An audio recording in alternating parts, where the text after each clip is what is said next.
Swayam Prabha. Digital India. Educated India.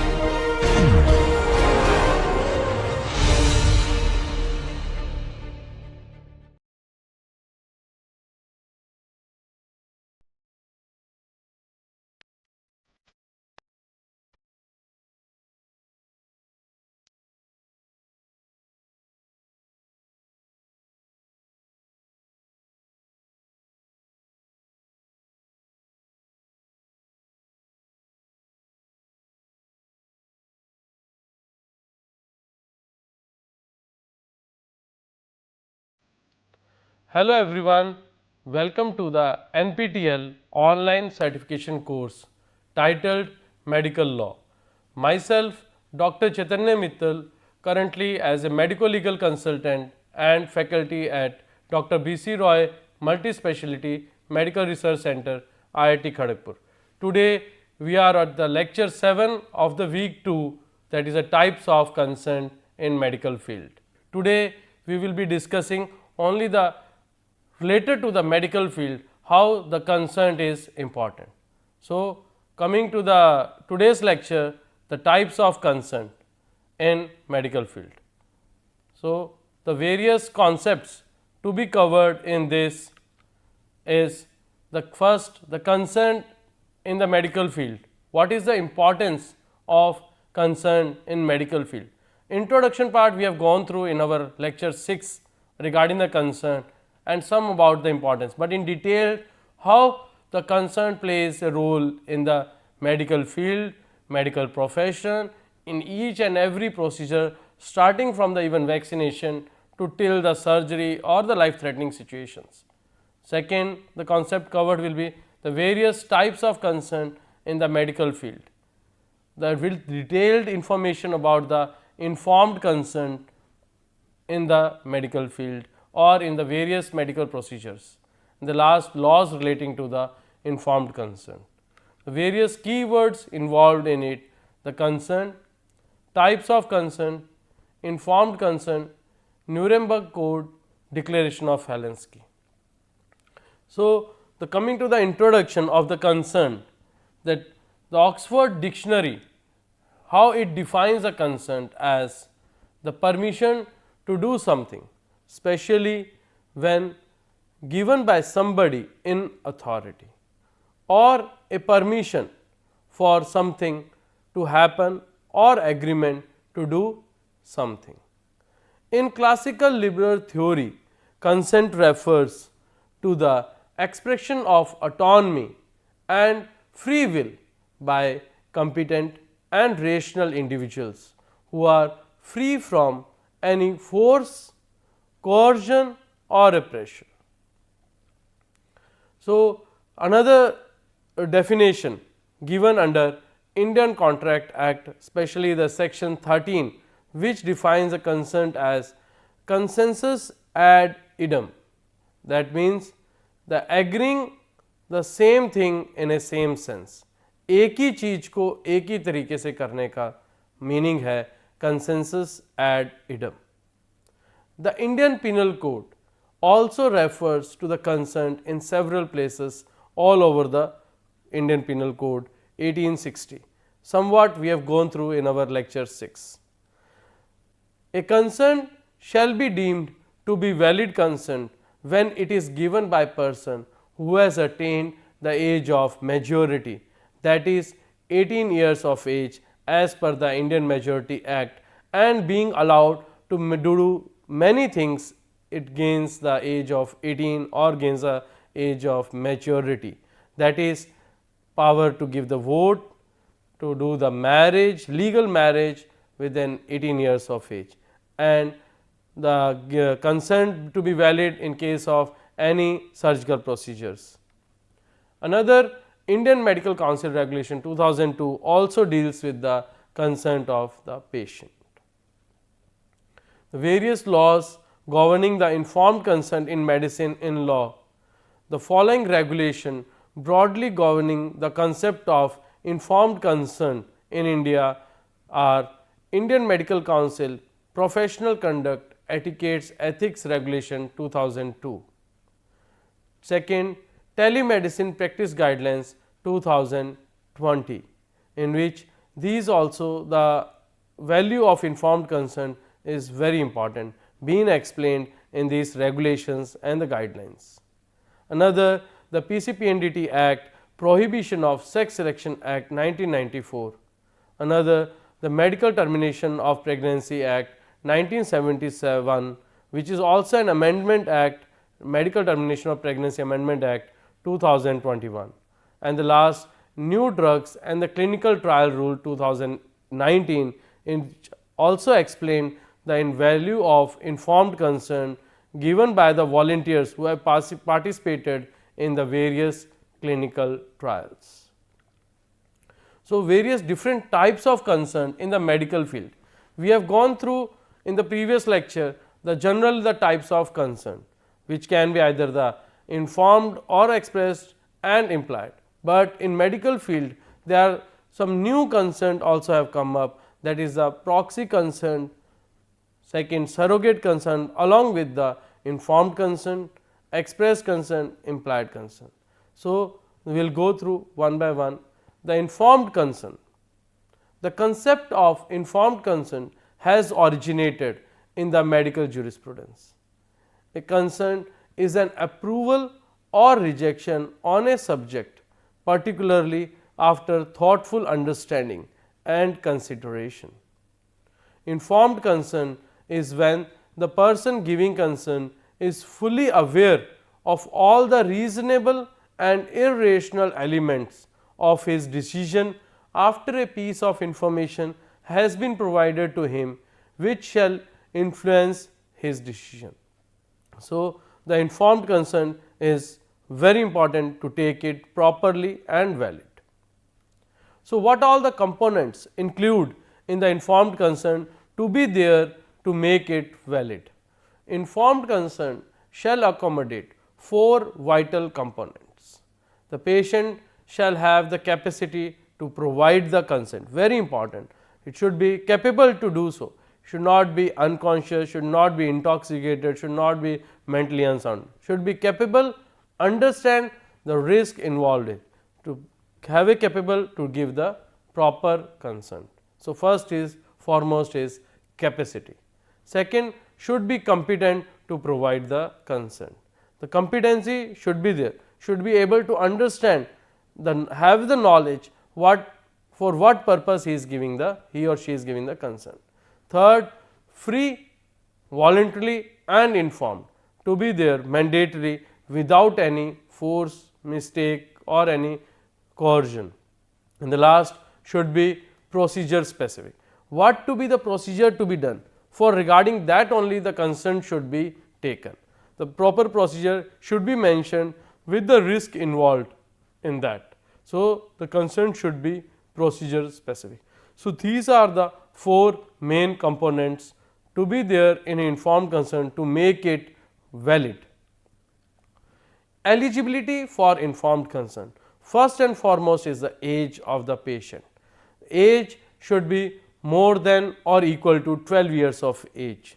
If person is of age 12 years, can give an consent for doing the medical examination.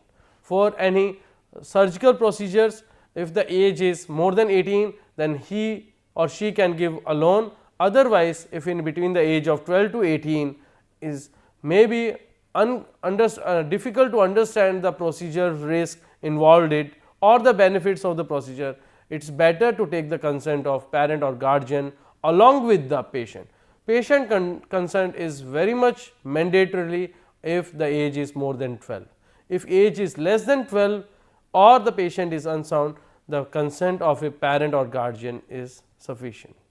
Second, the capacity to understand the gravity of the risk and the benefit of that particular concern for particular procedure.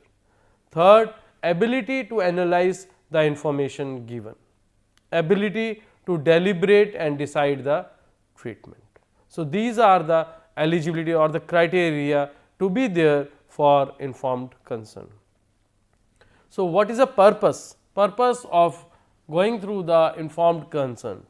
To understand nature of any surgical procedure, any medical legal examination of that particular disease or particular patient, or the nature of any research in various clinical trials. So, to understand the nature of the procedure, that can be either the research, clinical trial, or any medical legal procedure or surgical procedure. Second, to educate patients about the purpose, risk, benefits and alternative therapies involved in it. Third, to be able to make a voluntary decision about the intent to participate. Last, to provide knowledge about the immediate and future costs. So, these are the necessary to be involved or the purpose of going to take informed consent. So, what is the importance or the significance of informed consent if it is taken very much accurately and valid? The informed consent is taken with the respect to the following: treatment, dissemination of patient information, discussion of health insurance and related laws, specific procedures, that can be either the medical procedure or surgical procedure, any surgery which is can be the life threatening, blood transfusions and anesthesia. So, in all respect the informed consent is being taken, and they have a very much significance in each and every situations. So, the elements of the informed consent we will discuss one by one. So, first is voluntarism. Voluntarism is defined as the ability of an individual to judge freely, independently and in the absence of coercion what is good, right and best, subjected to his or her own situation, values and prior history. It may be affected by factors such as insanity of the individual, which could be influenced by the psychological effects of diseases or disorders, emotional and intellectual capacity of a person to make rational decisions. Third, religious and cultural values and beliefs and the economic status of the individual. So, this includes in a case of voluntarism element, main element of informed consent. Second, information disclosure. The information must be provided to enable the individual to make a rational, informed and logical decision in the light of his psychological, economic, cultural and social beliefs. The information provided must state the health conditions, nature and purpose of the study or the research, the experimental procedures, probable risks and benefits, nature of illness, availability, risk and benefits of alternative treatments and the rights available to the individual. So, this is also a very important element of informed consent, that is the information disclosure. Third, decision making capacity element of informed consent. It is an ability to understand and appreciate the nature and the consequences of health decision and to formulate and communicate decision concerning health care. It is dependent upon the cognitive abilities to able to understand the information, to able to appreciate the situation, to rationalize the information and communicate a choice. So, the coming to the case scenario, in Nizam's Institute of Medical Sciences, that is the NIMS versus Prasant S. Dhanaka, AIR 2009 6 SC1, doctors performed an operation to remove tumor without obtaining consent from the patient, thus held liable for medical negligence done in that procedure, as the medical profession has not obtained a valid consent from the patient regarding the procedure to be done on it. Any act that is done outside of what is consented to will amount to an offence or intrusions of one's autonomy, except in cases of emergency or life threatening situation or done in good faith. So, except in case of any emergency situation, it is mandatory for a medical professional to document a valid concern regarding that particular procedure. If any further procedure to be done, need to be take a new concern regarding that new procedure.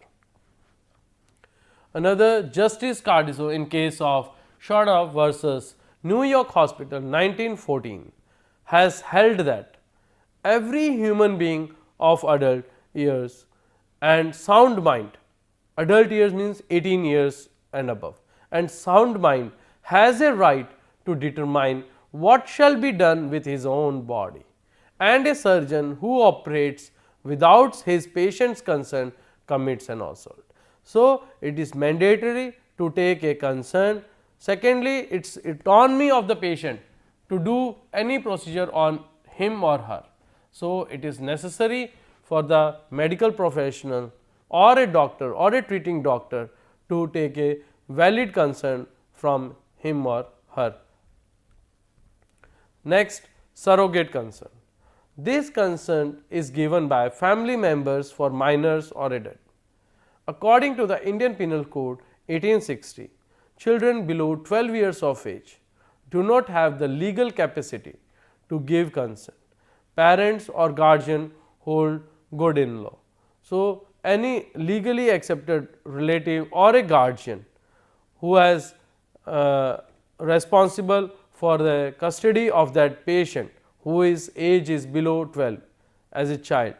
So, the parent or a guardian can give a consent on him or her behalf of that child. The Latin phrase in loco parentis refers to a legal term for an adult who is standing on behalf of the parent. In loco parentis is generally used for medical consent in the following situation. The first, to protect the well-being of a minor. Second, where the parents or guardians are not available. So, the loco parentis can be considered. Third, to provide consent for a minor to participate in any research or various clinical trials procedures.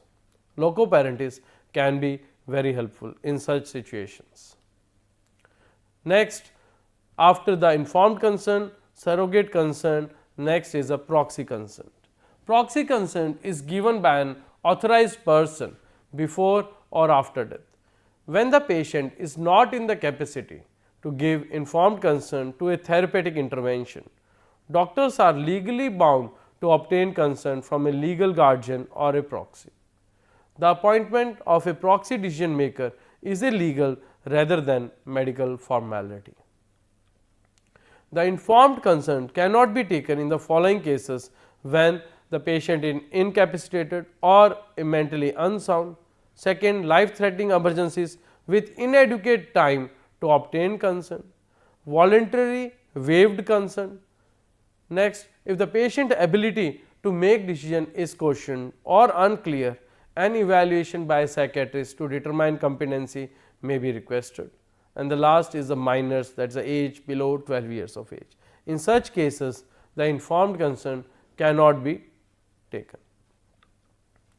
In a case of a Pravat Kumar Mukherjee versus Ruby General Hospital and others, 2005, CPJ 35 NC, the court held that the treatment shall not be denied and there can be no question of waiting for the consent of the patient or from the person who brought the patient to the hospital. The consent is implicit in such emergency cases. So, in case of emergency situations, there is no need to take a consent. Immediately, the first and foremost duty to save the patient, to save the life of the patient. So, in emergency, there is no need to go through the consent, as the medical professional is saving the life of the patient in a good faith, is doing an act in a good faith. A surgeon who fails to perform an emergency operation must prove that the patient refused to undergo the operation not only at the initial stage, but also after he or she was informed of the dangerous consequences of not undergoing the operation in an written and valid form. In many cases such as emergencies, for example accidents, informed consent cannot be obtained as there is a lack of time and first and foremost duty to save. So, the Supreme Court has laid down that in such cases the obligation to treat the injured person shall override the procedure formality. That is a specific case of Parmanand Katara versus Union of India and others 1989 SCR 3997. So, in case of emergency or a road traffic accident or in unconscious condition, in a good faith the doctor can immediately go to save the patient, to undergo the treatment without undergoing or taking the informed consent. So, in another scenario, in Vinita Ashok versus Lakshmi Hospital AIR 2001 SC 3914, the Supreme Court held that the doctrine of informed consent requires a doctor to disclose the alternative methods of treatment with benefits and risks. So, coming to the Nuremberg Code, the earliest expression of the informed consent dates back to the 1947 and is found in the Nuremberg Code. It is a 10-point statement delimiting permissible medical experimentation on human subjects, adopted after the case of United States versus Carl Brandon. It states that the human experimentation is justified only if its results benefit to the society and it is carried out in accordance with the basic principles that satisfy moral, ethical and legal concepts. It is adopted immediately after the atrocities committed by the Nazi physicians and the researchers at the end of Second World War 1945. So, lot of mishaps or the wrongs done in during the Second World War. Because of such atrocities committed during that time even by the higher authorities, it is necessary to bring the Nuremberg Code which defines the informed consent to doing any type of any research or the procedure or involvement of any participant, mandatorily to have an informed consent. So, that being documented in the Nuremberg Code. Next, the Declaration of Helsinki. The World Medical Association has developed the Declaration of Helsinki as a statement of ethical principles for medical research involving human subjects, human participants, including research on identifiable human material and data. It was developed in 1964 by the World Medical Association.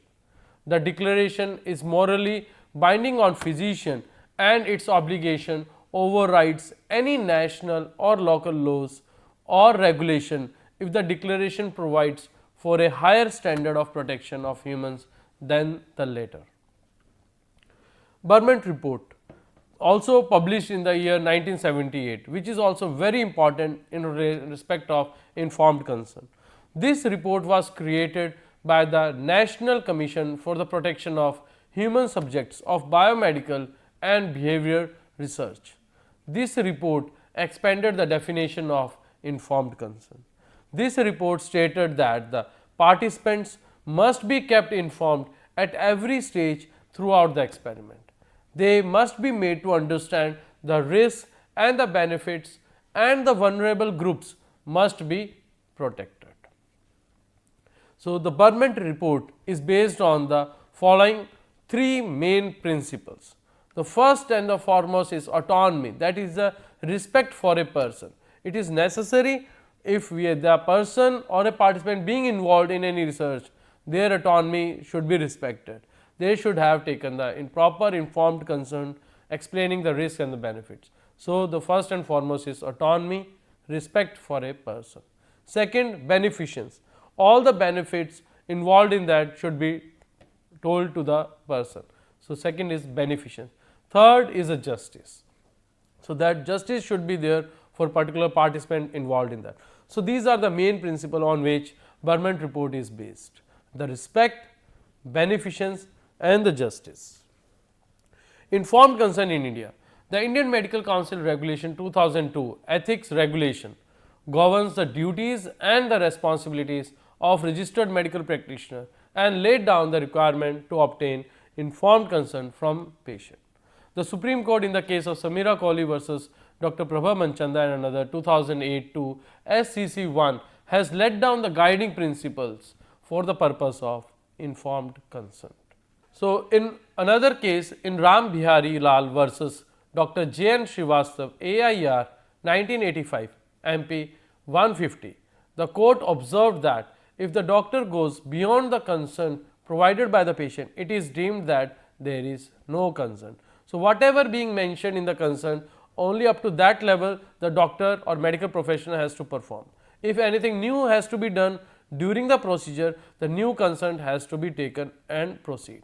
Similarly, in the case of Chandra Shukla versus Union of India AIR 1987 ACJ 628, the Supreme Court pointed out that where a surgeon is consulted by a patient and the consent is taken for diagnostic procedure or surgery, such consent cannot be considered as consent to perform therapeutic surgery except only in case of emergency or in life threatening situations.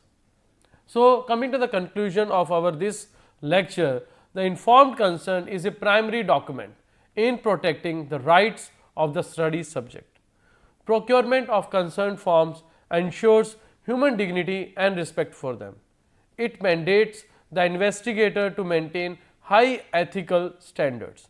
It sets an example for the prospective research participants of high moral grounds and protect them against illicit practice under the umbrella of research or any medical procedures. So, these are the references being used in for this lecture.